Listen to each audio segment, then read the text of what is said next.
utang jatuh tempo dan bunga utang di 2026 kita mencapai 1.433 triliun, lebih tinggi dari tahun ini gitu ya. Kita evaluasi realisasi anggaran pada tahun 2025. Memang harus semestinya itu berbasis kinerja. Jadi jangan sampai hanya terbatas kepada penyerapan semata-mata tapi tidak output yang lebih baik. Ya pemirsa, Institute for Development of Economics and Finance atau INDEF menyarankan pemerintah harus melakukan pengelolaan utang secara hati-hati. Pasalnya, bunga utang yang harus dibayar telah mencapai 599,4 triliun rupiah dalam rancangan anggaran pendapatan dan belanja negara 2026. Peneliti Pusat Makroekonomi dan Keuangan INDEF Riza Anissa Pujarama mengungkapkan, penarikan utang harus dilakukan secara terukur karena biaya berutang dari surat berharga negara semakin mahal. Selain itu, dengan adanya kenaikan bunga utang, maka akan menghambat penggunaan anggaran belanja dari yang seharusnya bisa dipakai untuk program prioritas malah dipakai untuk membayar utang. Seperti diketahui, pemerintah Presiden Prabowo Subianto berencana menarik utang baru senilai 781,87 triliun rupiah pada 2026.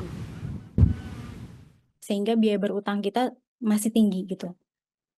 Nah ini utang jatuh tempo dan bunga utang di 2026 kita mencapai 1.433 triliun, lebih tinggi dari tahun ini gitu ya. Ini yang terdiri dari utang jatuh temponya 833 triliun dan bunga utangnya yang meningkat ke 599,4 triliun rupiah gitu ya.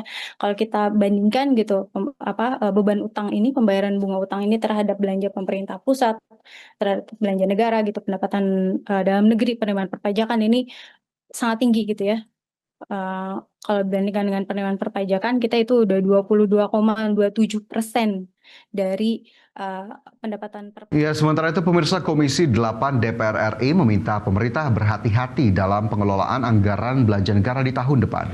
Ya, pasalnya seluruh program prioritas di tahun 2026 tercatat memiliki alokasi anggaran yang cukup besar. Wakil Ketua Komisi 8 DPR RI, Abidin Fikri, meminta pemerintah fokus dan efektif memanfaatkan anggaran yang berdampak nyata terhadap hajat hidup masyarakat di seluruh daerah. Di mana hingga Juni 2025, realisasi anggaran hampir semua kementerian dan lembaga mitra Komisi 8 DPR RI telah lebih dari 50%. Untuk itu, Komisi 8 menekankan pentingnya menjaga akuntabilitas anggaran kementerian dan lembaga, serta memastikan setiap rupiah benar-benar sampai ke masyarakat. Kita evaluasi realisasi anggaran pada tahun 2025. Memang harus semestinya itu berbasis kinerja. Jadi jangan sampai hanya terbatas kepada penyerapan semata-mata tapi tidak output yang lebih baik. Ya pemirsa, ini tadi juga sudah ditegaskan ya oleh ekonom dan juga DPR RI untuk penarikan utang yang jumlahnya besar ya Fajar ya. Itu harus menekankan prinsip kehati-hatian karena seperti diketahui juga utang Indonesia sudah banyak dan tahun depan untuk bunga utang saja sudah hampir 600 triliun ya. Itu angka yang sangat besar, maka dari itu memang untuk alokasinya juga harus hati-hati dan juga efektif dan juga berkelanjutan ya. Ya, ini tentu menjadi perhatian tersendiri karena memang defisit di dalam era APBN 2026 ini sudah ditetapkan di angka 2,48%, yang memang pembiayaannya cukup besar dari utang begitu. Nah, ini harus menjadi langkah yang perlu dipikirkan pemerintah, dan biasanya front loading juga dilakukan di akhir tahun 2025 untuk persiapan menuju 2026, dan kita harapkan memang pengelolaan utang bisa secara prudent begitu ya, dan juga efektif dari sisi penggunaannya serta efisien yang memang masih terus ditekankan oleh pemerintahan Presiden Prabowo Subianto, sehingga akhirnya APBN nantinya di tahun 2026 ini bisa digunakan secara optimal dan juga maksimal. Kita ke informasi pertama pemirsa, pemerintah bakal menarik utang baru senilai 781,9 triliun rupiah di tahun depan. Pemerintah memastikan penarikan utang akan dilakukan dengan kehati-hatian dan lebih memprioritaskan penarikan utang dari dalam negeri. Pemerintah bakal menarik utang baru senilai 781,9 triliun rupiah di tahun depan. Rencana penarikan utang baru di tahun kedua pemerintahan Presiden Prabowo Subianto ini terungkap dalam buku 2 Nota Keuangan beserta Rancangan Anggaran Pendapatan dan Belanja Negara 2026. Penarikan utang akan dilakukan melalui 2 cara, yakni penerbitan Surat Berharga Negara atau SBN sebesar 749,2 triliun rupiah dan penarikan pinjaman sebesar 32,7 triliun rupiah. Kendati meningkat drastis dari realisasi pembiayaan 2022 dan bakal lebih tinggi dari outlook 2025 yang senilai 718,5 triliun rupiah, Menteri Keuangan Sri Mulyani memastikan penarikan utang akan dilakukan dengan kehati-hatian. Pemerintah akan lebih memprioritaskan penarikan utang dari dalam negeri. Rasio utang masih di 39,96, tidak ada perubahan dalam 3 tahun terakhir, dan kita akan menggunakan terutama sumber utang dalam negeri untuk menjaga keamanannya. Penarikan utang pada 2026 menjadi yang terbesar sejak pandemi COVID-19.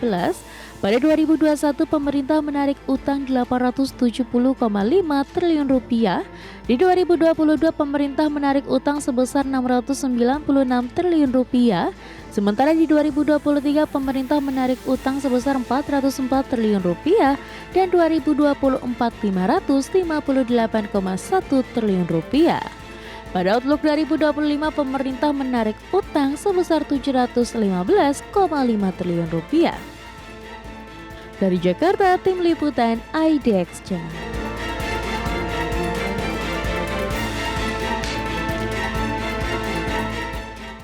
Merespon rencana pemerintah yang akan menarik utang sebesar 781,9 triliun rupiah dalam RAPBN 2026, fraksi Partai Demokrat mendorong pemerintah melakukan diversifikasi pembiayaan di tengah belanja utang yang meningkat pada 2026. Saat menyampaikan pandangan umum fraksi terhadap RUU APBN 2026 dalam sidang paripurna DPR, anggota fraksi Demokrat Andi Muzakir Akil menyebut, fraksi Demokrat menyarankan instrumen utang yang efisien dan berkelanjutan seperti Green Bond dan Diaspora Bond. Fraksi Demokrat juga meminta pemerintah harus lebih agresif melakukan inovasi pembiayaan.